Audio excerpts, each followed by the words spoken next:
Okay, for section 5.3, this is one of the most important sections in your text because this is where you really learn how to do the derivations and all the different strategies, not just the really simple stuff. So this is going to be an important one. In celebration of that, we're going to do something very different when it comes to the sample problems. We're going to, instead of looking at the homework problems and just doing one or two representative problems from there, we're going to be looking at all of the example problems from the text itself. And so I want to go through each of those examples just as your text does in hopes that that will provide a kind of supplementary explanation to what you already have in your text. So hopefully by going through this and then going through the text, you'll understand what's going on. And we're also going to use a different colored pen. So we have something different to show us how important this is.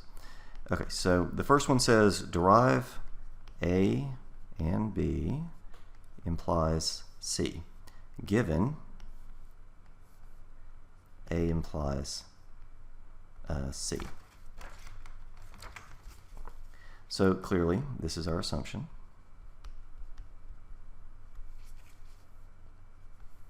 Now, what we want to do next, we have to have some way of constructing this conditional.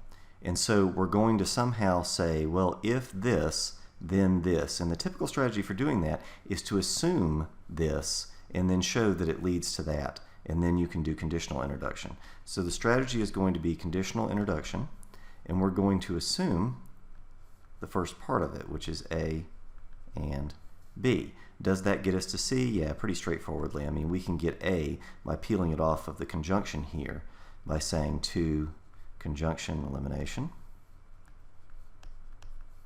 And then once we have A, we can feed it into here as the antecedent, cross the conjunction to get to the consequent, which is C.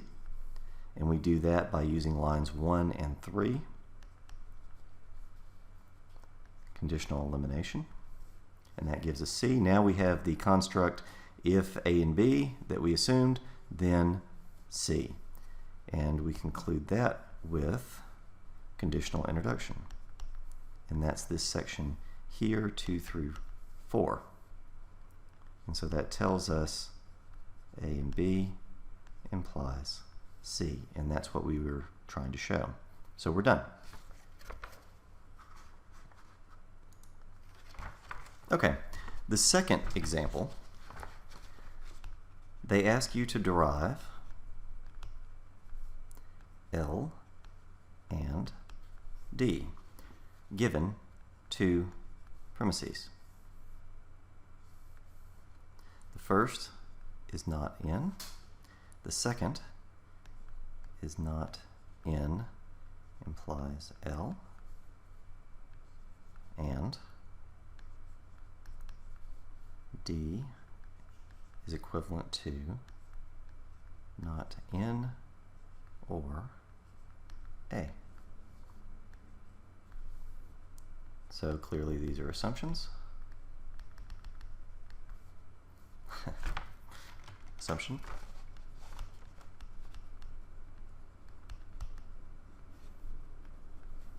Now, how are we going to get to L and D? Well, that's the first thing that we have to figure out, right, is strategize. So how am I going to get to L and D? Once I can get to L and I can get to D, I can just AND them together. So where are they? Well, the only place that we see L in here is right here. And the only place that we see D is right here. And I might look, okay, how do I get to L? I have to have not in. I have that here. So I'm going to feed this into here, cross the conditional, and get to L. So that's half of it. Then, how do I get to D? Well, I have to show this stuff over here, not in or A. Well, I already know not in, so then I can just wedge on A and then cross the biconditional and get to D, and that'll be it. Great, okay. So now we know how to do it. So let's start with breaking this conjunction apart. So we know not in implies L by way of conjunction elimination. And because we already know not in, we can feed that in here and get to L, which is what we said we were going to do.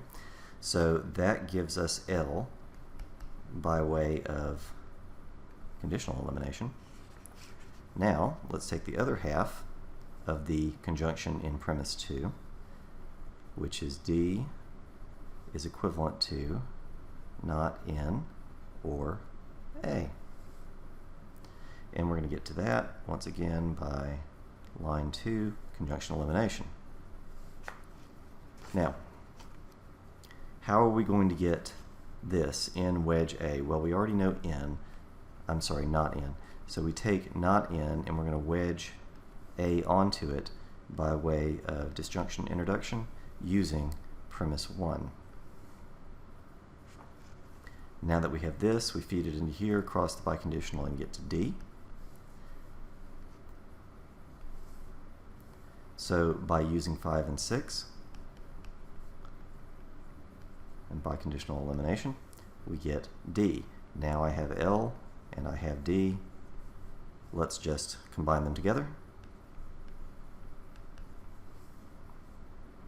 And I do that by way of 4 and 7, conjunction introduction. And we're done with that one. Okay, for the third example, we are asked to derive C. And we're given a set of 3 premises. We have, let's not make that quite so large, not A or B, not A implies B, and B is equivalent to C. And clearly, these are assumptions. I did it again.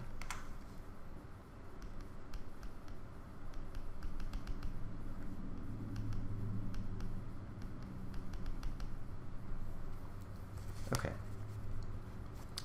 Now, how in the world are we going to get to C from this? So let's strategize a little bit.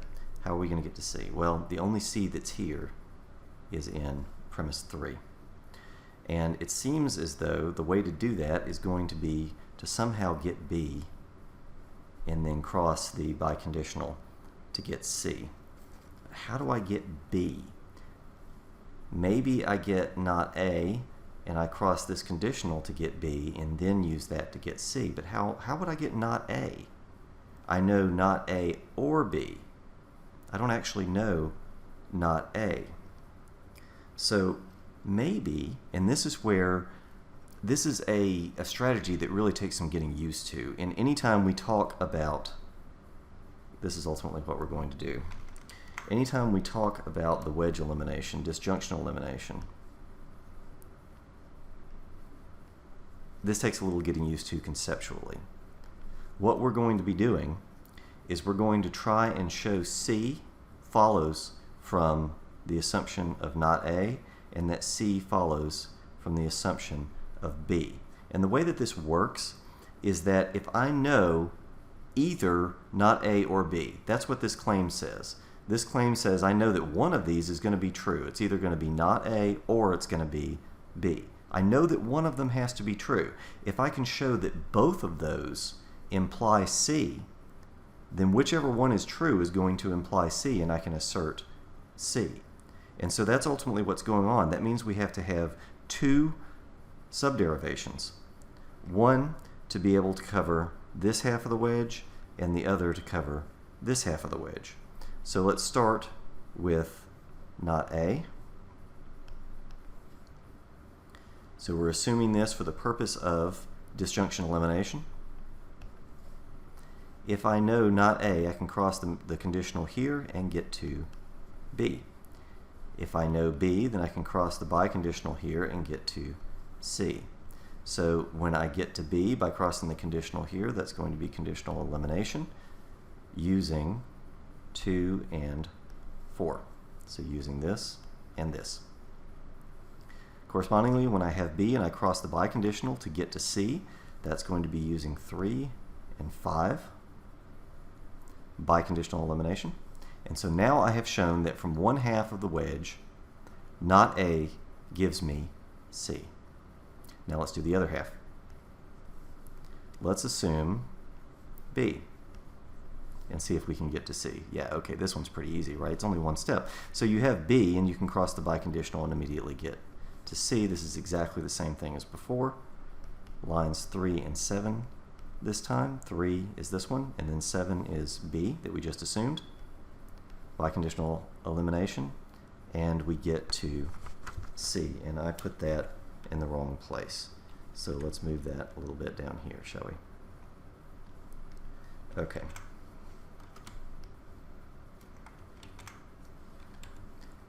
Now this one, by contrast, is going to once again be assumption for the purpose of disjunction elimination.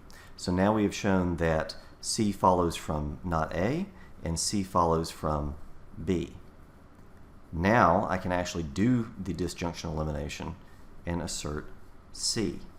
But I have to cite both of these, 4 through 6, 4 through 6, and 7 through 8. Disjunction elimination. And we have now succeeded in deriving C, and we're done. As a brief note on this, because we only had 2 lines here, we still don't put a comma. It's still best to do a dash to indicate that this is a range, because this shows you that this is one subderivation and this is the other subderivation. It just makes it clearer. It's going to make it easier for me to understand.